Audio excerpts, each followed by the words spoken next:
direct conversation, some deep reactions, please. All this comics narration ain't late me. A little more talk, a lot less read. A little fight, baby, is what I need. Close the trade, open up your brains. Explain it to me. Explain it to me, baby. Explain it to me.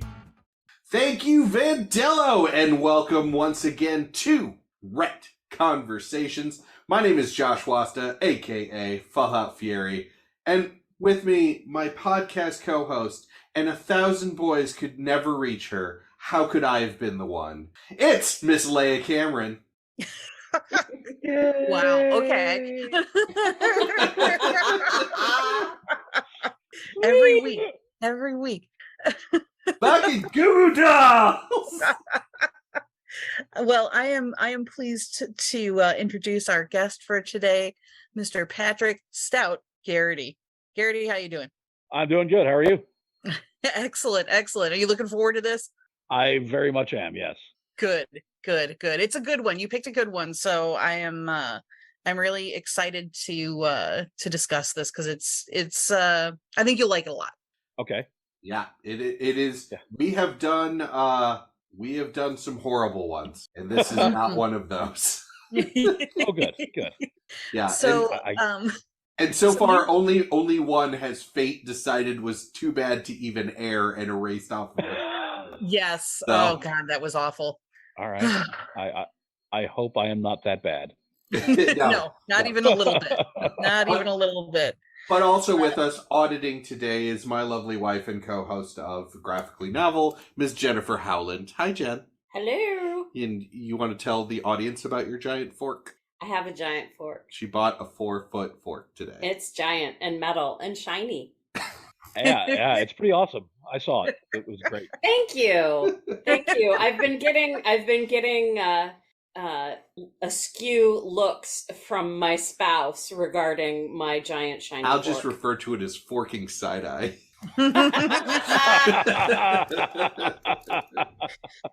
Oh, Lordy. All right. We're coming in hot. Yeah. So, Patrick, usually what we do with any guest that we haven't had before is we ask them a little bit about their background in comics and, what kind of some of their favorites are and so forth. So the floor is yours. What are some of your favorite comics and or your background with comics? All right. So I started reading comics when I was really young. Like my cousin and my brother were both really into comic books when I was like in single digits. And it wasn't until like the early 80s when I was like old enough to actually comprehend what I was reading that I really got into comics. And the first issue was actually during the Frank Miller Born Again run of Daredevil. Nice. Yeah, it was the last part of Daredevil versus Punisher. The cover I remember was yellow with a headshot of Daredevil holding a .357 revolver, and it says "No more Mr. Nice Guy." It's the issue where he actually shoots the Punisher because the Punisher's like, "Well, we're both heroes. You won't shoot me," and Daredevil's like, "Nah, fuck you," and just plugs him. So and like there was a conversation with a childhood friend of mine around that time where he's like, "Well, don't you read comics?" And I was like, "No." And he handed me that comic. He's like, "Read this." And I did, and my mind was blown away. I was like, "This is so good. This is awesome." And then I got into X-Men from there, like during the Claremont run on X-Men, kind of in the early-ish years Sure. of that. So Daredevil's a favorite. Captain America, of course, as my pal Leia knows very well. Yes. Sweet. Yes, that was truly how we bonded. Yep. Yes. Yeah. But mostly a Marvel guy. Okay. I do appreciate a lot of the DC works and a lot of their classics. Like, huge fan of the Adams and O'Neill run on Green Lantern, Green Arrow back in the late 60s, early 70s. Okay. Fan of Batman. Swamp Thing is actually my favorite DC character. Wow, I did not know that. Yeah. We did a series with Graphically Novel with our other show. We called it More, where we just kept running into Alan Moore Stuff. And his Swamp Thing is phenomenal. Yes, and that's like where that run was going on when I started reading when I was a kid, and that's what gave me like my love of Swamp Thing. And so yeah, I'm been a fan for years. These days I'll read just about anything that like someone says this is really neat and interesting. Like Leia made me read the Tom King run of Miracle Man. Oh yeah, and Mr. Miracle. That was amazing. Miracle. Yeah, Mr. Miracle. Mr. Miracle. Apologies. Sorry. That's okay. Everyone's gonna be like, "Oh, this guy's a fake. He doesn't know what he's talking about." Fake comic book guy. Yep. I just call him Veggie Tray Man. Yeah, I admittedly will shill Tom King's works in perpetuity forever. And if that man could follow me around and make a comic book of my life, I would be eternally grateful. Like, he's just so fucking good, man. Like, he is the best. Yeah. So yeah, that's basically my back history. Like I said, these days I'll read anything that someone suggests to me or anything that I flip through a comic reader and think, all right, that looks neat. Excellent. Yeah, so that's where we're at. Yeah, so today we are going to be doing Daredevil Devil's Reign, which is an arc that actually is very recent. It just wrapped up in May of 2022, started in 2021, so it's fresh off the presses. This is one I have not read, so yeah, it's which is the point of this whole thing. Yeah. Indeed. Yes. Leia, you want to go through the rules of this, or would you like me to do it? I'll pass it off to you because you explain it better than me. Okay.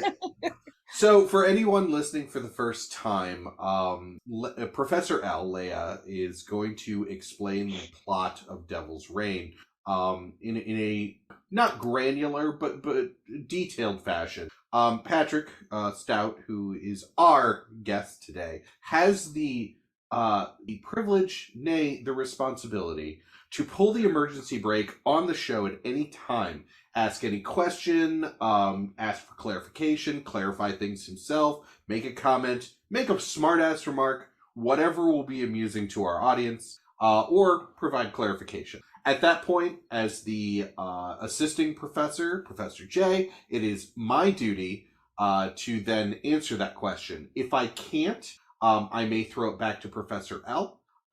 If neither of us can answer it, we do have the Baroness Miss Jennifer Howland here, who her job when she audits these is just to make up an answer. Yep, whatever sounds good to me. And I do have an accuracy percentage. It's true. Oh wow!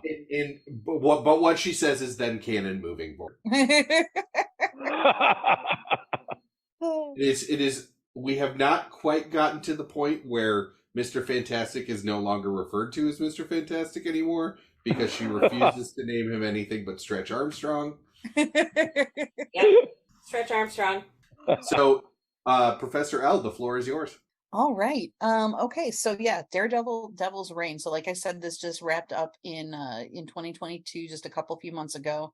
And the author on this is the impeccable Chip Zdarsky.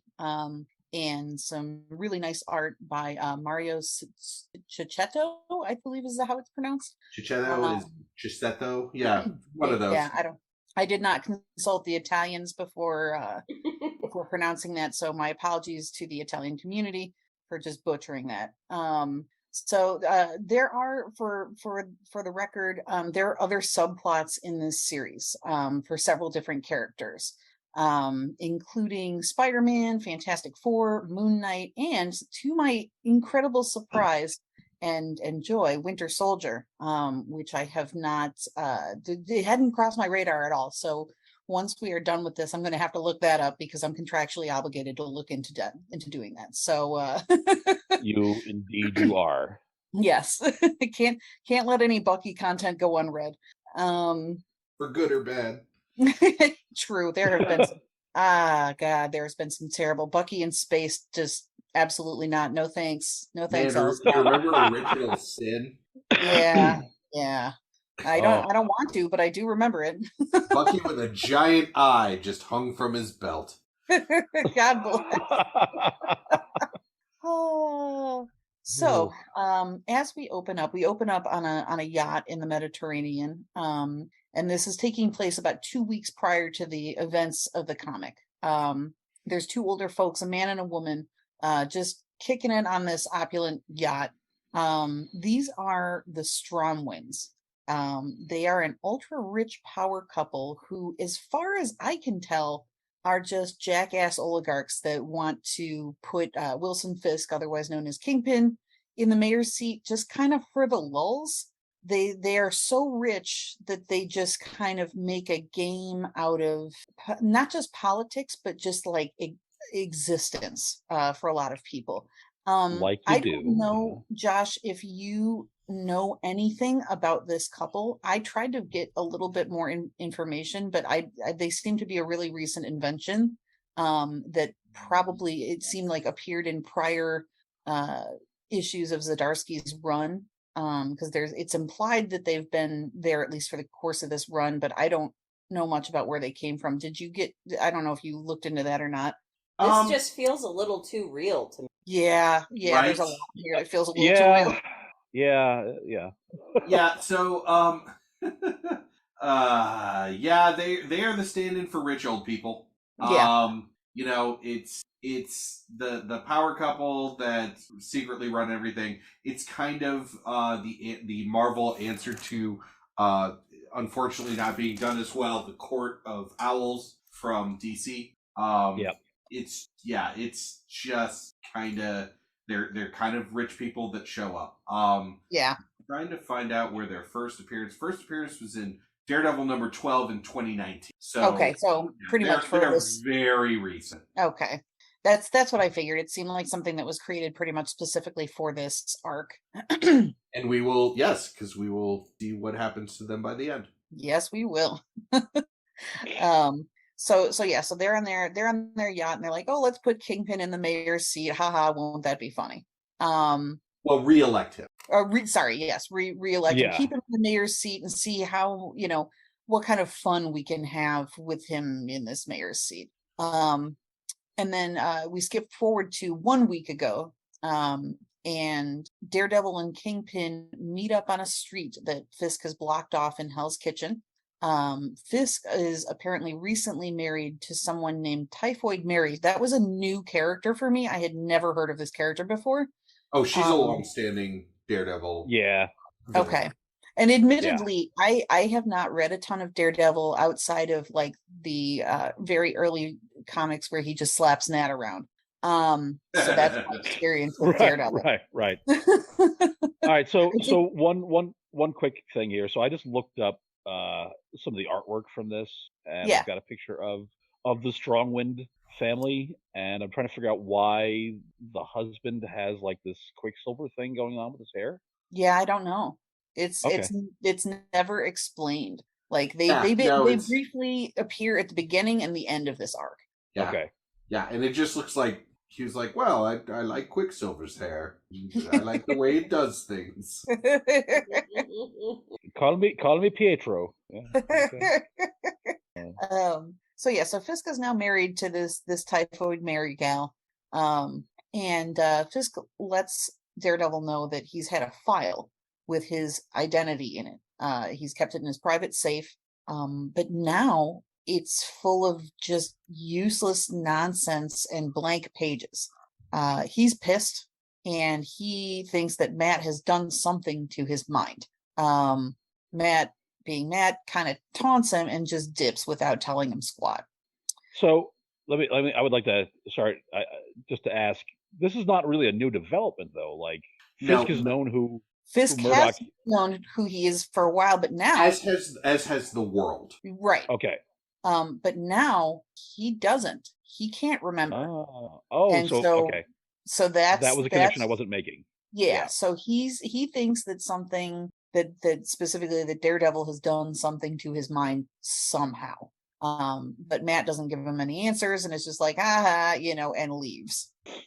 Now in the present day, Fisk, who is still mayor, is giving a speech at, and in my notes I wrote the Four Seasons Landscaping Company. But it's probably just City Hall. And that is an insult to Wilson Fisk. Wilson Fisk is much more savvy than that. Super much more savvy. Yeah. But mayor of New York City, it was low-hanging fruit. So he's giving this speech and railing about how superheroes are bad. They cause a lot of destruction to the city, and not only that, but superheroes breed supervillains, and they always have supervillains coming after them. Which fair point. He's not wrong. But he quickly becomes wrong because he lets everybody know that he is announcing the enforcement of the Powers Act, which effectively basically bans all superheroes from existing in the city, like using their powers, doing anything at all. They will be arrested on sight. Okay. Mary does express some reticence privately at this, because she knows that the heroes are going to come after him. But Fisk is like, yeah, you know what? Let him fuck around and find out. He has created what he calls Thunderbolt units to arrest and detain any superhero caught using their powers in the city. And they are exactly what they sound like. It's basically the Thunderbolts, but cops, for all intents and purposes. And it's just kind of made up of a myriad of supervillains. There's Elektra, not to be confused with Elektra. So I don't know how I'm going to distinguish between the two, really. I will make it. I in my notes I have Elektra, not Elektra. So Elektra with a C, not with a K, who is basically the female version of Electro. Okay. Rhino, Agony, which took me a while to find out. Agony is, I guess, a newer character who's a purple Venom symbiote. And everybody's favorite dude, U.S. Agent John fucking Walker. So they all apprehend. My notes are great on this. Apprehend Moon Knight, who I love now, and I was very upset about this. You leave that nice Jewish boy alone. Also, just to point out, we did miss. There's a larger part that's kind of tied into this. If you don't know what's going on with mutant kind in this, basically Storm is interviewed and she's like, Krakoa has no interest in human laws. All mutants have diplomatic immunity. The mayor best step off. Yeah. Yeah. It's great. Yeah, there's like a page full of essentially like what would be a montage of like how different people are reacting to this new law, and that is definitely one of them that I was like, hey Josh, a quick question. How many mutant utopias have there been? I would need to do some serious research because I counted, my last count was at least 4, and I feel like I'm missing several. That's safe. That's a safe number. Yeah. 7. Asteroid M. Newtion. Newtion. Yeah. What was the one that was nuked? Genosha. Now Krakoa.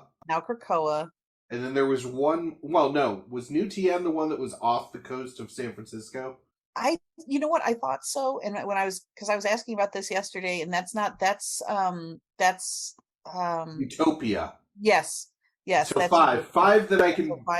Five that I can say right now. Okay. So yeah, so it's still Krakoa now, so we can all just adjust to that before they change it again.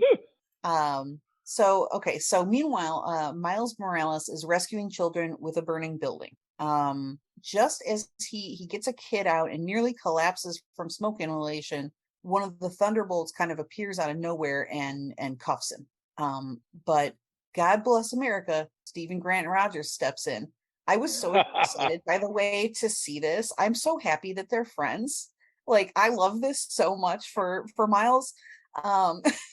Especially after Civil War II. Right, exactly. So Steve steps in and is like, you best leave that boy alone. And this fuck has the absolute nerve to call Stephen Grant Rogers, sweet cinnamon bun and light of my life, a criminal. Bless it tells him he's under arrest. Yeah, it tells him he's under arrest. bless him, Steve's like, son, perhaps you don't know whomst I am, but I will break laws to save lives. Have several seats, and starts whooping ass. He is quickly joined by Daredevil, Elektra as Daredevil, which is a development that I was unfamiliar with prior to this, and Spider-Man, and they kick some ass and head to the sewers, as all good children do. Elektra with a K. Yes, Elektra with a K. Now a female Daredevil. Yes. Elektra is now Daredevil with boobs. I don't know exactly when this. Both of them still go by Daredevil. All right. Yeah. They're both Daredevil now. Okay. All are Daredevil. And they're there. Yeah. So Daredevil, Elektra as Daredevil, and Spider-Man. They kick some ass, head to the sewers, and while they're walking through the sewers and getting themselves to safety, Matt reveals to them that he thinks this is all his fault because Zebediah Kilgrave's children, whom, by the way, I did not even know he had children. I don't know when this took place. Made everyone forget his real identity, which set off Fisk because he knew someone had messed with his mind, and now Fisk has enforced this anti-superhero law. My notes say, why he didn't just go to Doctor Strange for this, I do not know. Steve advises him, of course, that it's not his fault and he shouldn't give in to Fisk and he should keep fighting. Steve. I was so powerfully in love with Steve during this entire story. So, since the Purple Children will be important, do you have the information? And I apologize for putting this in your head. Oh no, did he fuck somebody's dad? No. But he fucked a whole lot of women that were under his sway and would abandon them and basically on his way out be like, tell no one. You know? And so they would have these kids, and then he kept track of them and then went and just picked them up one by one with the hope that he would rule countries with his children. How many kids does he have? 5. Oh, that's a lot. That is a lot. Good offer. I mean, I know a family with 8 kids, and I remember when they only had 5, and that was a lot then. Exactly. I was going to say I'm the oldest of 5, so I got no right. So meanwhile, at the Baxter building, Sue and Reed Richards are also arrested by the Thunderbolts. That are these ones are led by Doc Ock. They have power inhibiting collars put on them so they can't use their powers. Sue is able to send a distress signal basically to warn Johnny and the Thing, but not quite fast enough because just as they get this emergency message, more Thunderbolts come and they kick in the door and just start shooting.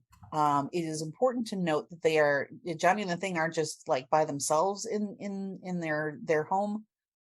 They're with Val and Franklin, and Ben uses his body to protect them from these randomly shooting government agents. And there's a beautiful, it's a 3 panels on a page, and he grabs them, he gets hit by a bunch of bullets, and then the 3rd panel is the Thing just looking over his shoulder with the most murderous expression on his face I've ever seen in my life. And boy, he is not happy about this. He is enraged that they would just start shooting at children. He roughs up the Thunderbolt agents, and all 4 of them are able to escape safe and sound. Meanwhile, Luke Cage and Jessica Jones are out for a stroll with their daughter Danny when a bus kind of tips over. It's not quite clear what happens. It looks like there's an explosion sort of, and a bus tips over and half crushes a car. Luke and Jessica are able to rescue the driver of the car when the Shocker shows up to apprehend them for, of course, using their powers in public. Of course, they're like, yo, fuck off. And there's some fighting. Luke gives a great speech about how Fisk is manipulating the public to turn against the heroes, and it's because he's a small, insecure man, and he's not going to stop. And Luke Cage, is not going to stop helping people, regardless of what Fisk says. And Fisk can fuck around all he wants, but he's welcome to find out. Fisk, meanwhile, meets up with his son Butch. I also was unaware that Fisk had a kid. Yes, too. I assume that this is with Vanessa. Yes. Right. Okay. So yes, so his son's name is Butch, which is just I'm not into it. And Butch is apparently the kingpin now that Fisk is mayor. So his son has essentially taken over Kingpin's criminal enterprises. But the big issue here is that his son absolutely fucking hates him. He hates him. He tells Fisk that he's being stupid, that he, Butch, is the one that really runs this town, and tells his father to piss off. Fisk leaves, sadly, because he clearly wants to connect with this kid. He's not really a kid. He's like in his mid-20s, 30s? Unclear, but he's an adult. Yeah, early 30s. Okay. And after he does, Matt's brother Mike, who I also didn't know existed, pops out. Yes. Yeah, can we explore that? When did Matt Murdock get a brother? Okay. There is a magic crystal that Matt brought his brother back from the dead that will come into play in this later. Okay. Yes. So this guy's name is Mike. So this is important. He's going to be a pivotal character here. He also looks identical to Matt. Yes. Yeah. Okay. And he pops essentially out of the closet in the room and is like, "Oh man, that was sweet. He could have killed you though." And he so not only does Mike look nearly identical to Matt, he's apparently been LARPing as Matt. This is very important for later. Okay. Meanwhile, Tony Stark. In that. What's that? I'll put a pin in that. Yes. Okay. Meanwhile, Tony Stark appears in front of Luke and Jessica's place as they're hastily grabbing some things to kind of go on the run to leave the city. And he picks them up and tells them that he's going to run for mayor against Fisk.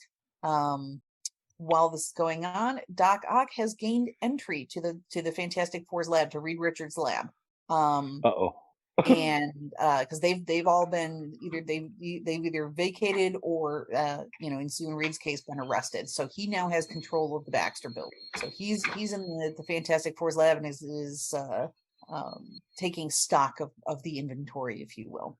And he discovers that he has access to an interdimensional portal, because of course he does. Why wouldn't Reed Richards have that? Right. He uses that to deliver Kilgrave, the Purple Man, out of prison where he's been, and hands him over to Fisk as a captive. Now, this is where things kind of get interesting, because the Purple Man's mind control shit apparently doesn't work on Fisk because, quote, his will is too strong.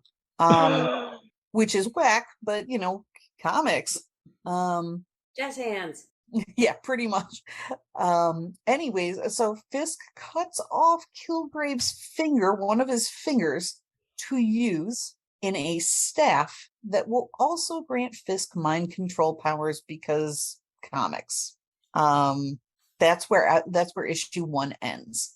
So, well, from my understanding in the comics, the Purple Man's powers come from his scent, his pheromones, yes. Which I would think would be disrupted when you dismember part of him. Right, exactly. Like it's not.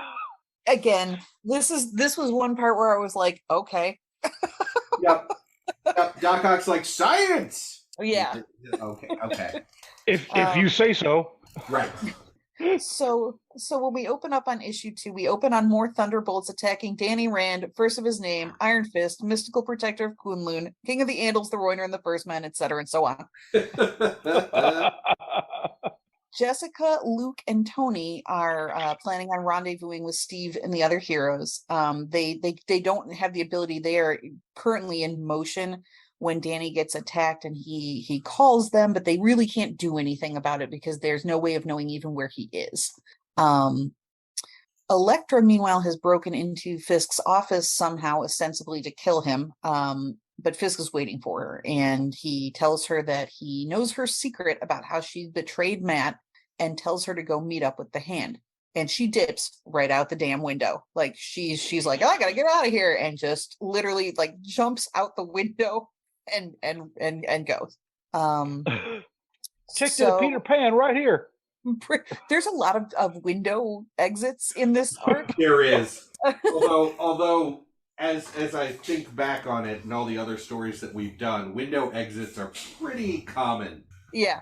Like, I don't know why anybody bothers putting glass in them at this point. right?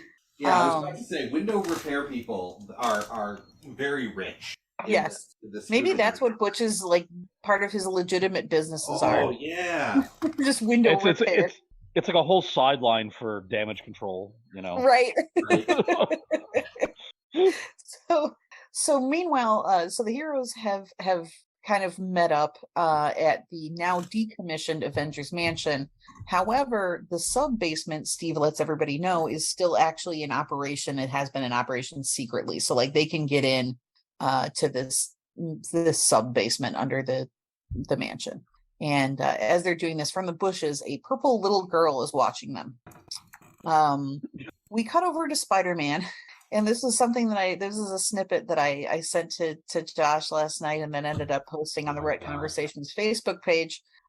Turns out that this Spider-Man is Ben Reilly. Remember him? Shit. Oh, God, he's back? He's back. He's back, and he's better than ever. And the reason that he is back, because I was reading the Spider-Man comic during this, because Peter Parker's in the hospital with radiation poisoning. Okay. Sure. Okay. And Ben Reilly, working for a company called Beyond, who has bought the rights to the Spider-Man name, makes sense. Has taken over as Spider-Man.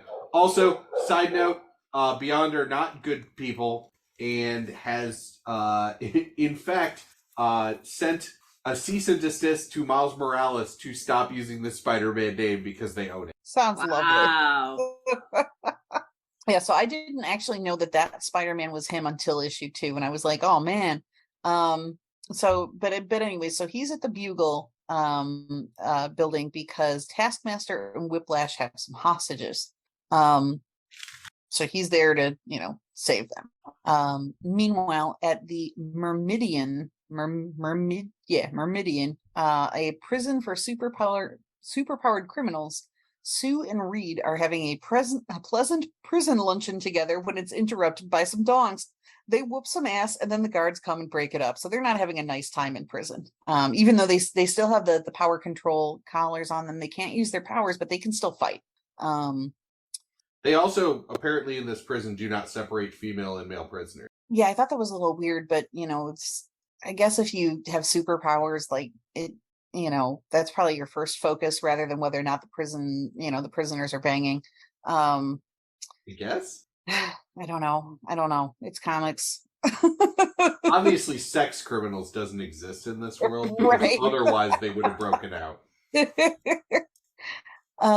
So meanwhile, Doc Ock and Fisk now have Kilgrave in a weird gem. It looks like a big purple diamond thing. Yep. That will basically allow them to use Kilgrave's powers to coerce, not control, New York City residents into voting for Fisk. So Kilgrave's powers aren't strong enough that they can force people to vote that way, but it does have like a coercion sort of effect on people. This is so much more complicated than simple voter fraud. Yes. Well, yes. It should be noted that the reason that Purple Man is in a giant diamond-esque thing, his fingers in the little diamond, and that is how his powers go to whoever's holding the cane. The staff. The staff of finger. Yeah, Staff of fingering. This is the most comic booky of comic books. Yes, it's the staff of fingering. Oh no! Which will be great later when the two Daredevils form the Fist. Oh no! Oh. I'm sorry I did that. Purple Man's in a large gem. His powers go to the little gem where his finger's in, so that Fisk can use them to minorly manipulate the idea of people in New York City to vote for him. Yes. Okay. All right. So meanwhile, we cut back over to the magical sub basement of the Avengers Mansion, where the heroes decide that actually, instead of Tony Stark, Luke Cage is the man who should be running for mayor.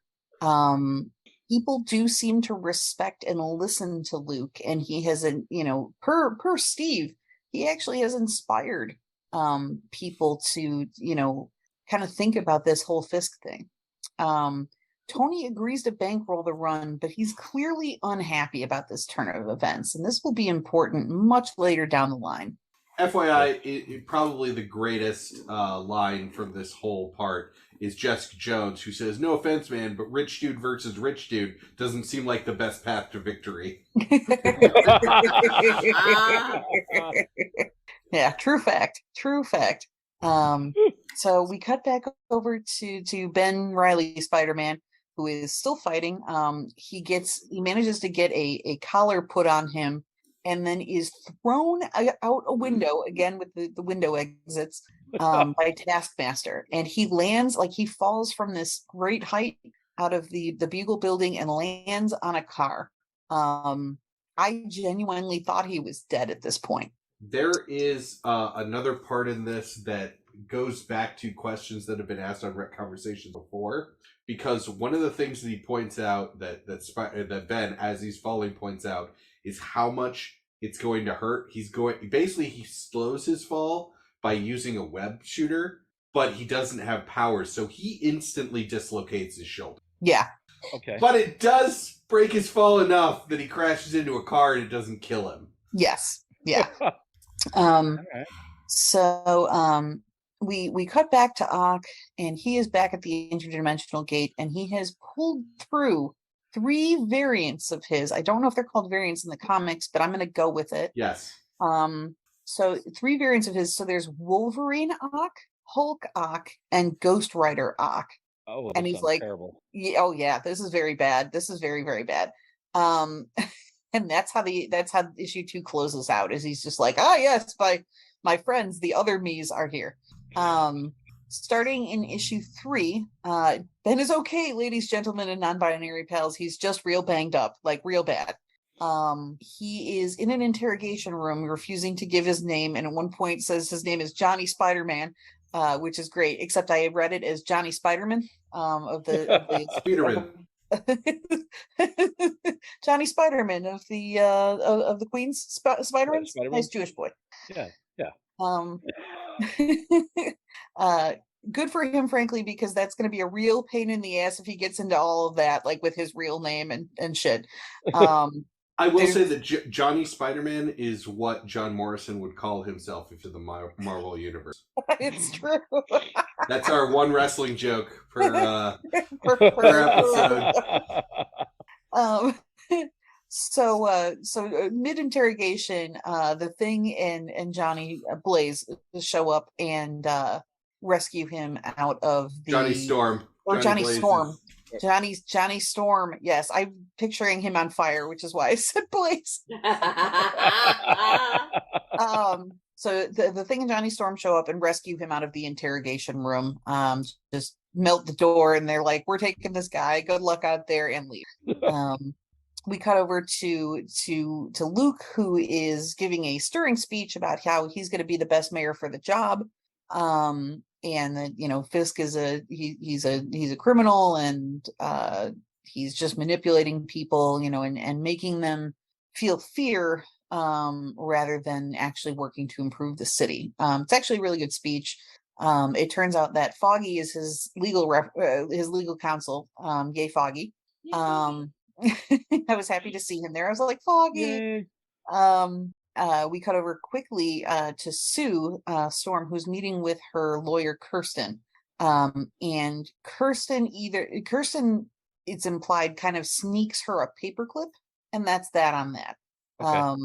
Kilgrave and Fisk are having a chat, and they collectively discover that Kilgrave's own powers have been used against both of them, and that it's Kilgrave's children that are responsible for it. Fisk realizes that if he gets his hands on the kids, they will help amplify his mind control powers. Ock is having a nice time with his variants, telling them that together they'll truly be superior. Ooh. At the Avengers basement, the heroes realize, via Jessica, that the Purple Man's powers are behind this weird feeling many of them have. In this particular case, Jen Walters, She-Hulk, actually kind of pipes up as they're kind of discussing what to do, and she kind of pipes up and is like, well, Fisk had some good ideas, and everybody is like, what? and that's how they all of a sudden Jessica's like, wait, I know what this is. I'm thinking of buying a Volkswagen. Right. So they I lost my place. Okay. So they realize that this is the Purple Man, and immediately Matt decides, that's it, I'm going after this dude. And Steve does advise some caution, but he's like, nope, I gotta go get this man. And Tony at this point does not, what Tony has done since Civil War, go, listen, anytime anybody disagrees with Cap, it ends badly. Asterisk, except for Secret Empire. Yeah. We cut over to the Purple kids, and they are kind of observing from a distance these Thunderbolt squads when they're taken in by a nice old lady who offers them help after realizing that they're, different on account of, all the purple skin that they have. They actually opt not to mind control her. One of the kids goes to mind control her, and the other one stops him. And they're like, hey, she offered to help. We don't have to make her do anything. She offered. She wants to help us. Let's let her help us without controlling her. It is also revealed that they are on their way to kill their father. And these kids look to be anywhere between like tweens to, like anywhere between 10 and maybe 14. I think the oldest is 14. Yeah. Yeah. So they're actual children. Meanwhile, Matt, Steve, Tony, Jen Walters / She-Hulk, and Miles are on their way to fuck Fisk up if you're Matt, or stop Kilgrave if you're everyone else. Because Matt wants Fisk, everybody else is like, we got to stop Kilgrave, and Matt's like, yeah, you guys do that. They are interrupted by Hulk, Ock, and company, and they fight. On this show, we don't really get into describing the fights unless it is something really important happens. There's just, there's punching, there's, whatever. It is revealed that Doc Ock was planning on stealing the mayor's seat by a proxy candidate. It is then shown that Tony Stark, who gets hit in the face at one point, that's not Tony Stark. He's really been the chameleon all along. But now, instead of running the city, Ock claims that he's going to settle for saving it. Oh. Steve orders the Avengers to fall back, and Matt is pissed, but also retreats. Foggy, meanwhile, gets beaten up by some thugs in the service of Fisk that don't like that he's working for Luke as his legal representation. It's pretty on brand for everybody involved. Yeah. Foggy just getting his ass kicked is just kind of a thugs working for the Kingpin, and the Kingpin hiring. Yeah, that's yeah. So 2 weeks later, Matt is strolling about in New York City, low-key fighting crime. So he doesn't have his costume on, and he's just kind of, I don't want to say in disguise, but he's like in street clothes. And the skies now are being patrolled very heavily by superpower sensing drones that have been modified out of something from Reed's lab. So they basically just, these things are everywhere, and they are monitoring everything at all times. Daredevil is visiting a beat up Foggy in the hospital, and as he leaves, he runs into Mike, dressed as Matt Murdock. Okay, so this is where it gets confusing. Okay. Mike doesn't seem to know that Daredevil is Matt. Weird. Again, since I don't know, I'm not familiar with this this prior plot line. I thought it was interesting that it's his brother dressed as him talking to his brother that he doesn't know is his brother. Yep. So I hope everybody followed that. Mike offers to help Matt take care of Fisk. Matt tells Mike to fuck off. Mike storms off in anger. Matt also runs into Kirsten right after, who I guess is his girlfriend because she kisses him and tries to reassure him that everything is okay, will be okay. But Matt tells her he's decided he might as well kill Fisk. Oh, okay. You're right. That is hard to follow. Yeah. Matt is always running into bitches in the hospital. Yeah, exactly. It's one thing that we found.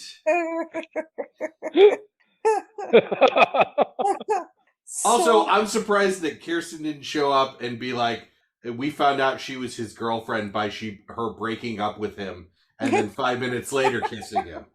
No because kidding. that is how Daredevil works. Apparently, those are the kind of women he chooses. So, real quick question: does Mike Murdock have his? Yes, Okay. yes, but he walks around with like the red glasses and the cane, acting like Matt Murdock, and I think it is because Mike is not like he's been dead for so long that he's not truly like doesn't have an identity. Right. So he just pretends to be Matt. Or he's just playing a long disability scam. You know? Right. Well, and that's actually Matt does point it out that he's a grifter, and calls him a grifter. And when Mike is walking away, he says, "Man, fuck you. You don't know me. You're as sanctimonious as Matt." It's pretty great. There are some great lines in this comic. Yes. So we cut back over to Fisk, who's doing a jailbreak of his own as well. He is bailing his son Butch out of jail. Butch again implores his father to fuck off into the sky. Forever. He tells him that he's weak and he's under the foot of the octopus, Doc Ock. And he literally spits in his dad's face before dipping out. Okay. And Fisk just kind of takes this kind of treatment from his son, which I find very interesting. Yeah, that's usually a death sentence. Yeah, you skipped a part, by the way. Oh, did I? Yeah, the prison break of the superheroes. Oh, I guess, yes, I did. Oh, that's right. Yeah, I did totally skip a whole paragraph in my notes. Fisk sends Walker's team after the Purple Kids. Sue Storm, meanwhile, uses the pilfered paperclip from earlier and gets her collar off, goes invisible, and breaks Reed, Danny, and Moon Knight out of prison. Turns out Tony's there too. That's where he's been all along. He has been locked up. FYI, just a real quick note: the Moon Knight has in fact taken his bed sheets, wrapped them around his own head to make his Moon Knight costume, and I'm guessing with his own blood, made the crescent in his forehead. It's pretty sick. It's great. I love it. Yeah, and he starts snapping fucking necks. Yeah. I love Moon Knight now. Of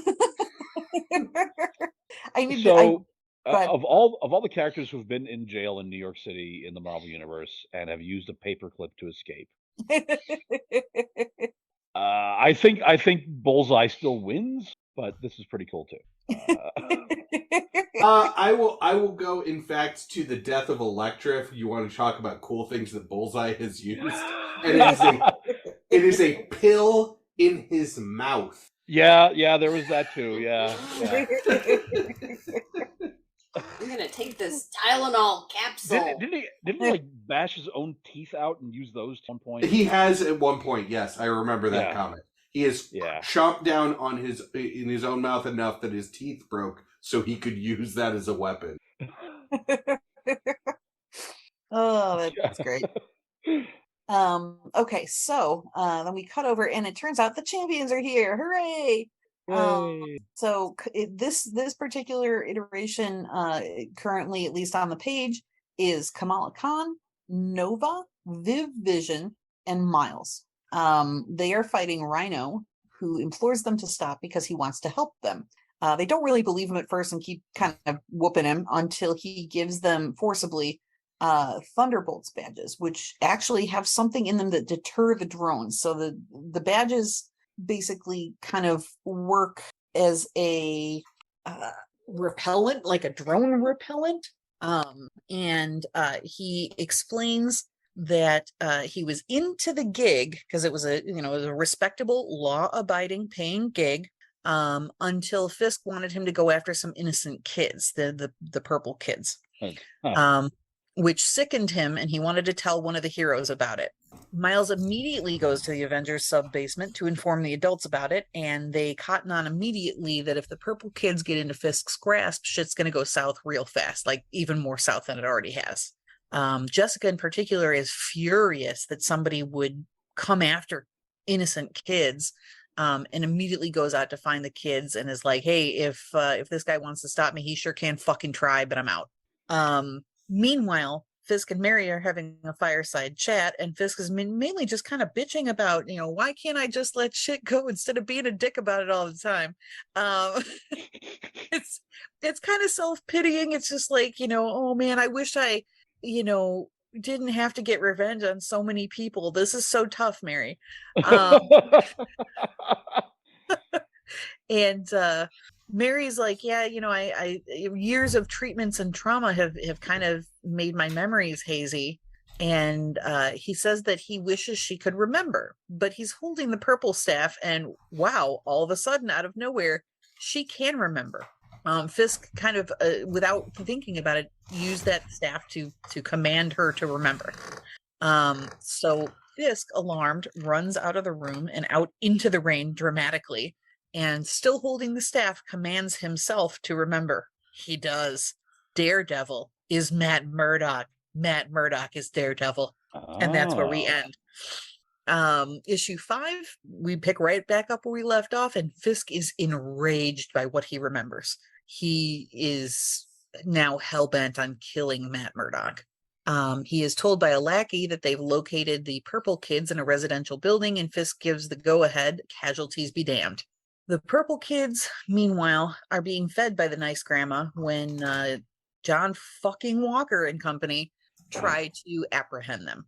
They command Walker to freeze, which he does. He actually is unable to move, but Electra with a C, okay, is like right behind him and basically like zaps the kids. The kids are apprehended for about all of 10 seconds before the Avengers / champions show up and start fighting. Abomination is also there. He wants some of the secrets that Fisk has, and he starts wrecking house. During the fight, a collar is put on Jessica, so now her powers are inhibited, but Miles grabs her and gets her off the scene despite her protests. Meanwhile, Butch is having a meeting with some shady dudes, and Mike, not Matt, walks in. Butch is apparently putting a hit out on his dad with these shady dudes, on account of how, with all of the anti-crime drones around, their revenues are now down 80%. So this is not good for business, the crime business specifically. Right. Yeah.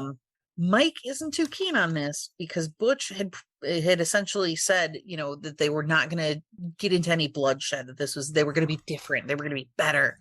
They weren't going to just kill people. He then reveals to Butch that he has a Nornstone in his possession, which is the aforementioned crystal that I guess brought him back to life in the first place. And it still has some power in it. So it's still, he's not 100% on what exactly this does or how to use it, but he does have this. Okay. And Butch immediately is kind of pissed off. He's like, I don't want to be wearing no, capes and costumes and tooling around the city with this stupid stone. I'm out of here. He dips on Mike, who is left kind of murmuring about how he can fix things and save Butch. Okay. Meanwhile, the purple kids have been drained of their power, and Kilgrave is under Fisk's control. It is important to note that 4 out of the 5 of them have been drained of their power. The 5th one is nowhere. Fisk gets Auto Hulk, so Hulk Ock, to forcibly remove Doc Ock from the building via a window, of course. Of course. And then lets Kilgrave out of the little gem prison thing. He's got a collar on too. But Fisk instructs Kilgrave to kill everyone, every hero, burn the city to the ground if he needs to, whatever needs to get done. But he is now out for like full on burn it to the ground revenge. Yeah. All the heroes, meanwhile, regroup at the sub-basement of Mystery. Spider-Man is working on replicating the neural disruptors gained from Emma Frost in a book I didn't read. That's exactly what my notes say. That's one of the tie-ins, I believe, to this story, is like Devil's Reign. What is it? Devil's Reign X-Men or There's a whole X-Men contingent on what they're doing to everything X-Men in this era, which I'm all the fuck about, is like subtle political like help, but without getting directly involved. Yeah. Which is awesome because they're a sovereign nation, a mutant, right, and they can't get too involved. Yeah, that makes perfect sense. Which is actually I can deal with that. As long as it's not like, you know, Hickman writing it again. Like here's 3 pages is just wall of text telling you every flavor variant of what's going on here. Right. So the remaining, so it turns out one of the remaining purple kids is with them. And he kind of interrupts the adults and says that in order to stop Kilgrave, they have to kill him. Like straight up, that's the only way he's going to be neutralized. They got to kill him. Matt is like, no, bro, that will surely relegate us to hell. We are better than that. Killing damages the soul. Sometimes I forget that Matt Murdock is like really super Catholic. Yeah. And then he comes back and reminds us. It's also Did you perhaps too. skip another paragraph earlier? Did I? Because there's the whole Mike going into Matt's apartment. Oh no, that's next. That's next up. Oh, okay. I was too early. Kristen calls to let Daredevil know that there's a riot downtown, or the downtown is turning into a riot. What's going on is the Ock variants vulnerable to the mind control, which is interesting. Why didn't Ock give them the neural blockers too? Right. That part, I was like, wow, he's not that bright. But anyways, so they are joining up with the Thunderbolts now, and fighting the Avengers / champions. They fight, but it's not long before they realize that Kilgrave is 1, out and about, and 2, has mind controlled now everyone in the city. So this is very, very bad. So meanwhile, Mike returns to his home and finds the place trashed. He gives Butch a call, like essentially he's leaving him a voicemail. It's like, dude, you didn't have to trash my house, you know, whatever, but I understand you're angry, but like, what's your deal? He does find the Norn Stone that he was looking for, so whoever trashed his place didn't get that, at least.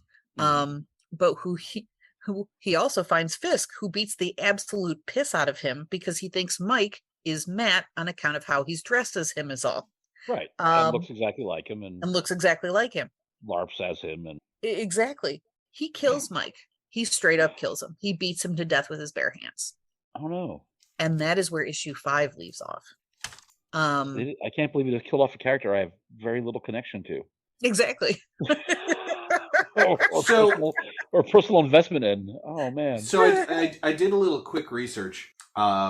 And the whole thing with Mike Murdock is that apparently early in his superhero career, Matt used him as an identity to conceal the alter ego of Daredevil. So basically, like, he pretended that his twin brother was Daredevil's secret identity. And he did that for a while and then faked Mike Murdock's death at one point, and then went to the Reader, who is an Inhuman, to form a group to take down the mayor, and Reader accidentally used his ability to physically manifest Mike into existence. That is a lot. that is a lot. So the Reader basically just thought a lie into. Yes. Okay. That's so crazy. It seems that this whole thing was brought in just so Mike could. And Matt wasn't like, oh my God, that's an abomination. I don't actually have a brother. Yeah, it's very weird because their relationship doesn't seem close. Okay. Very weird. But at any rate, Mike, not Matt, gets killed. Okay. So this is issue 6. This is the last issue in the series. We start off with, my notes say, Avengers be fighting. So we're mid-fight. But they aren't so busy that Daredevil can't answer a call on his AirPods from Kristen, who tells him that his brother Mike is dead at the hands. No. Says Fisk murdered Matt. Oh, yes, that's right. Sorry. Yeah. This is very confusing because they both have M names. I totally get it. I was taking up my notes and I kept having a sub. like back and forth. I was like, Mike, no, Matt, no, Mike, no. So I wouldn't have corrected if it wasn't important later. Yes, yeah. So she tells him that that Matt is dead at the hands of Fisk. So Kristen obviously doesn't know who Daredevil is either. Okay. So Daredevil dips out mid-fight, swearing to kill Fisk because now he's pure rage. Fisk, meanwhile, swings by his house to pick up Mary and attempt to dip out of the city. They are stopped by Elektra with a K, who essentially like throws herself through the windshield of his car, which crashes. So a window entry. Yes. Once again, the window. Doors don't exist in the Marvel universe. They're not common. Elektra threatens to kill him for what he's done, and it's important to note what he's done here is not killing Mike/Matt, but it has to do with what he's done in terms of knowing her secret. Right. She is stopped by Matt, who's like, "No, girl, it's gonna be me that kills this guy." Fisk and Daredevil start fighting. The Avengers, meanwhile, are still fighting. The last remaining purple kid emerges kind of into the battlefield and announces his intent to find his father. He is also able to just be like, because he has the mind control powers, he kind of walks in and is like, "Hey, stop." And then, to two of the Thunderbolts that are trying to apprehend him, they can't move, and he continues walking through the fray. So Fisk and Matt are still fighting, and now Elektra and Typhoid Mary are fighting. So there's more fighting going on. Turns out that the purple kid's name is Joseph. This is the first time anybody's name has been mentioned. So he finally meets up with Kilgrave, who tells him that the other kids are dead, and he's absorbed their powers now. So he's much more powerful than he was before, and this kid's just a kid. During the fight, Daredevil manages to get hold of Fisk's staff. He turns it on Fisk, commanding him to think about all the lives he's ruined. Fisk does that for like 0.5 milliseconds and then goes back to being evil. Because again, I guess the purple man's powers don't really work on him, or if they do, they don't work for very long. Right. I read it as Fisk is like, "Yep, I went through all of them. Done." Yeah, I did that. Yeah, that's so what. That's exactly, that's pretty much how it was written. He's like, "Okay, I thought about it." Like, so Daredevil continues whooping his ass. Meanwhile, Luke Cage, and Joseph, the purple kid, have met up on the battlefield, and he gives up. Luke Cage gives up his Thunderbolt's badge to Joseph to help him resist Kilgrave. Kilgrave sees that he's taken off this thing that's like protecting him, and immediately orders Luke Cage to kill Joseph. And Luke struggles to resist. Joseph kind of panics and says, "I need help. I can't do this alone." And Luke tells him he's not alone, and instead just kind of holds on to his shoulders. What a guy. Love this man. It's a really good moment. I also really love Luke Cage, so this made me very happy. Joseph commands everyone to stop fighting, and successfully it works. He just yells, "Stop," and everybody stops. We cut back to Daredevil, and he is about ready to kill Fisk when Elektra stops him, tells him, the usual, like, "You're not a killer," but then points out rightly, people are watching, and you can see in the back there's a crowd starting to form, and people have their phones out, like, and she's like, decide what kind of man you want to be. People are literally watching, and they got you on film, bro. Maybe don't kill this guy right now. Right. Matt stops, but he is very obviously mourning his brother's loss, and he's angry, and he's sad, and he's frustrated. And Fisk is kind of unconscious or half conscious on the ground. Meanwhile, we cut back to Luke Cage, who praises Joseph's strength to Jessica. And it turns out it's revealed that the purple kids are actually alive. They're not dead after all, but they aren't purple anymore. My notes say, "Can't believe Kilgrave lied." Wild. So That's so out of this character. Joseph kid is now the only of one of the purple kids that's actually still purple. The other ones just have normal, varied skin tones.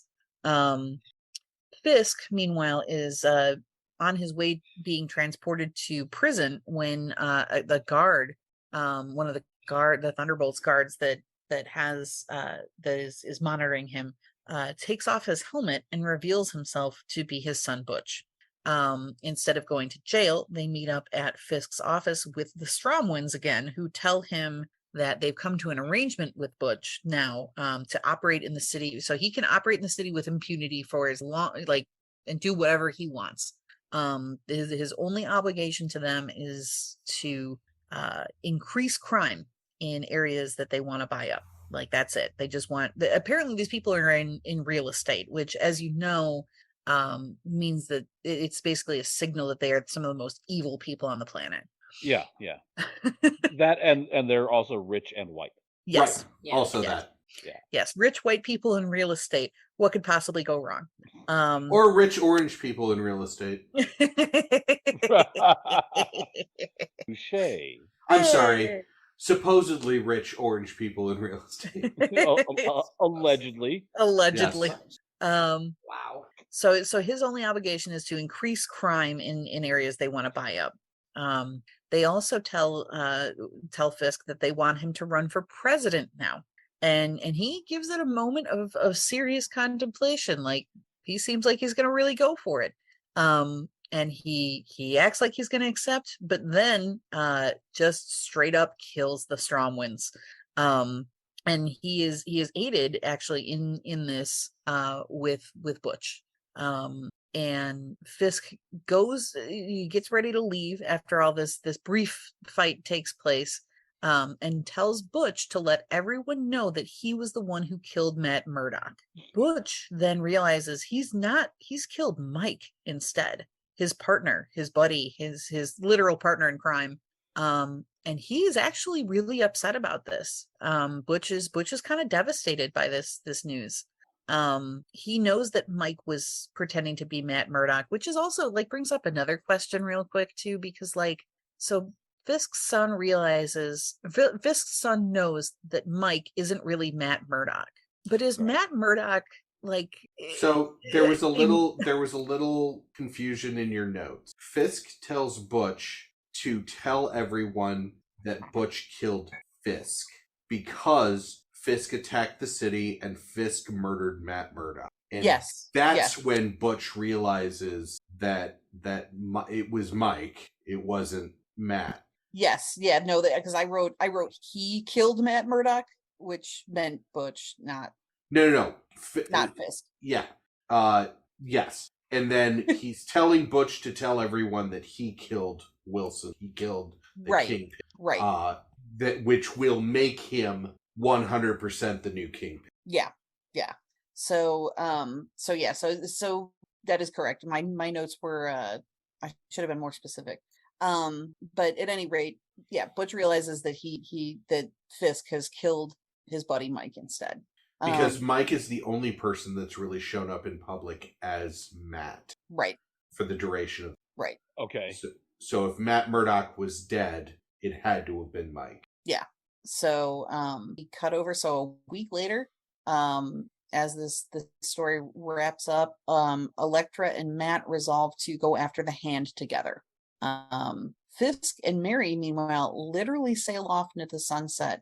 As Fisk states that, basically the world has tried to take everything away from me, but it can't as long as I have you. That's all I need. Let's go sail off into the sunset. And they very literally do. They are on a sailboat sailing directly into the sunset, and that is where the run ends. Now there is a wrap up. It's my understanding there is a wrap up that's called Devil's Reign. I think Devil's Reign Omega. That does kind of tie all the subplots, which we didn't get into, as well as this, into a neat little bow. But I don't have a copy of that, so I did not include it. Right. Also, Also, it's important to say that the two Daredevils, what they're forming is an organization called the Fist, which they're going to use to take down the Hand. The Hand. Yeah. Oh, okay. But yeah, that is it. That is Daredevil, Devil's Reign. All right. What did you think? So, I liked all the political interplay. Mm-hmm. You know, the did the mayor election actually happen within the confines of the comic, or is that a thing to happen in the future? Future. It did not conclude during the course of this particular run. Because I wholly support Luke Cage. Yes, well, it is pointed out that now he is running unopposed because Fisk has beat feet and left town. This, like that is actually I'm looking up Devil's Reign Omega shows that. Okay, all right. Which I love. I love that. I love that in current continuity of Marvel Comics, Luke Cage is the mayor of New York. Awesome. Yeah. The Matt / Mike Murdock stuff.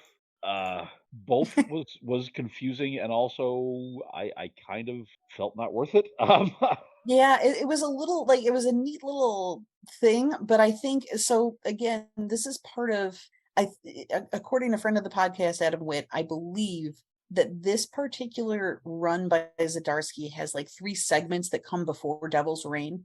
And that's where they kind of get into a lot of the stuff that's going on in this particular series.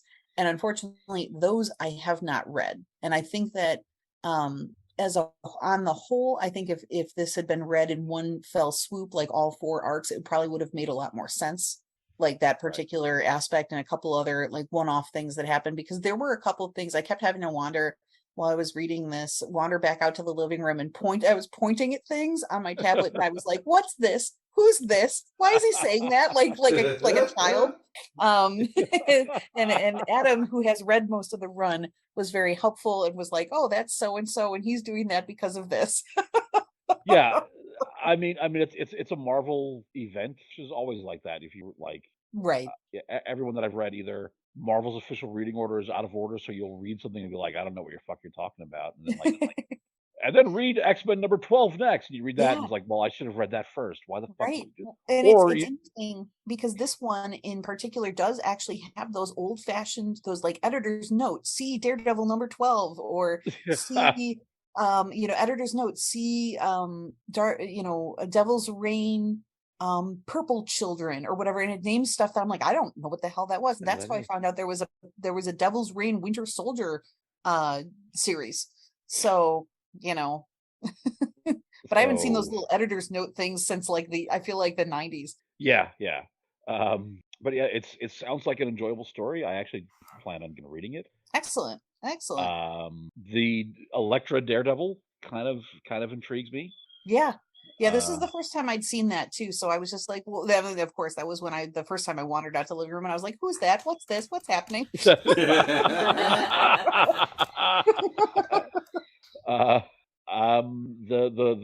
Doc Ock variants kind of concern me, but yeah, as they should. Yeah, as they should. So what happens to them? Are they still? It's just out there. Not really. There was a Daredevil series started in 2022, or July of this year of 2022. Okay. So that is where this story goes. Okay. All right. Yeah. No, that was it was entertaining to have you describe it to me as well. Thank you. I tried to do a good job because I wanted to impress you, Patrick. Mission accomplished. Woohoo! I was like, we're not talking about Captain America. We got to put our game face on. But then Captain America shows up, and I was like, oh, he's gonna like this. Oh yeah, all right, yeah. I will say I was not super impressed with the endings. I felt that the ending felt a little rushed. Especially with and so we're all gonna fight in the middle of New York and we're all gonna fight together, and then there's one kid takes on the Purple Man and is able to overcome him, and I mean there wasn't a lot of build up to the finale. Yeah, there was also a lot of fathers fighting with sons going on here. I feel like there's little bit of a metaphor or something that's buried in here somewhere. All the sons hate their dads. So for whatever that's worth. But yeah, no, I actually don't. I'm actually probably going to seek out other subplots in this particular arc, and probably since I know that that friend of the podcast, Adam Witt, has the previous episode, I might actually read the previous issues just to kind of see where how they get us to this, Right. Yeah. Right. Yeah, definitely. And of course I'm going to look up that Winter Soldier one too. Of course. Well, obvious. Right. Yeah. Surprising no one. So Patrick, do you feel like you have been sated, like we have explained this to your satisfaction? Yes, I definitely do.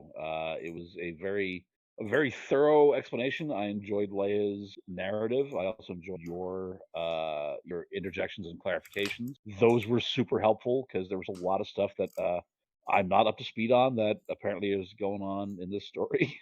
Yeah, for sure. Yeah. For sure. You weren't alone Absolutely. in that. So. Like, where did this character come from? Or they brought that person back. Okay. Yeah. It's kind of weird to me that Elektra is, and I don't know how long Elektra has been back for. This anything like time? that. Yeah. This time. Elektra has actually died more than Jean Grey has. So Has she died more than Black Widow? that's a good question. I should look that up. That's an accomplishment, actually. Yeah, that's quite impressive, really. So I'm kind of surprised that she's alive and not stooping Matt Murdock. Yeah, it's weird because I also kind of got the impression that they were together, but also then that Kristen chick appeared and just like kissed him, and I was like, "What's happening?" So again, there's context that I'm obviously missing here somewhere. I mean, he's Irish Catholic. He's probably cheap.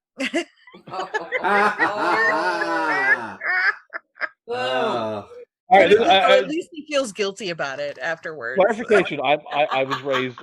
I'm Irish, and I was raised Catholic, and I'm from New York. I know my type. I can say that. If my ex-wife was listening, that's not an admission of anything.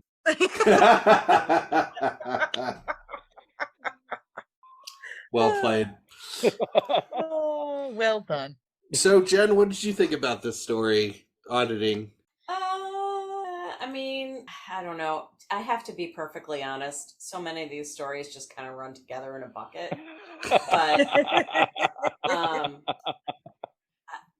I also am not a huge fan of let's throw all the characters that might actually tangentially be involved in this story into the run. But I get why they do it, because everybody wants their favorite to show up.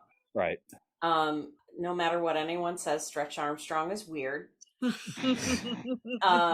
I do like Fisk. I think this was really good. This was a really good, also, like I said at the beginning, too close to reality with the uber wealthy people, like just dabbling, making things happen politically for funsies. Yeah, there's a lot that I didn't really specifically get into. Like, I didn't directly quote a lot. But this is ultimately, I think, a little bit of a sly commentary on our current reality. Rich oligarchs making things worse for everybody else. And who actually is better, right? For us, right? Yeah, and the answer is Luke Cage. Yes, right. Yeah, that's absolutely. the answer. Which I firmly believe to be true, because I love Luke Cage. So yeah, I mean, like it does have a lot of, I kind of glossed over a lot of that to get to the bones of the plot, but there is a lot of meta commentary for sure. Yes, and that's clear from your presentation, today. Yeah, for absolutely. sure. Well, Patrick, thank you so much for joining us today. This was fantastic. Yes. Thank you so much for having me. I appreciated it. I was really excited. I told my friends, I'm like, I'm going to be on a podcast about comic books. And they're like, all right, weirdo. But until then, take it away, Vandello.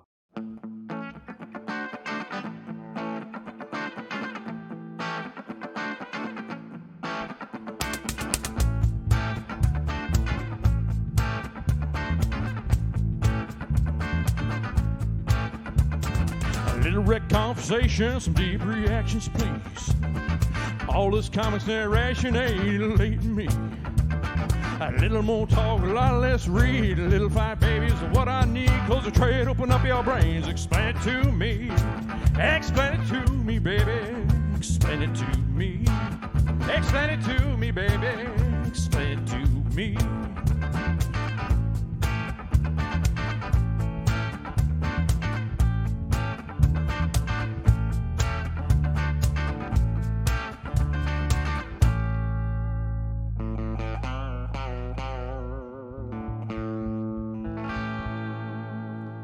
Vandello 2021.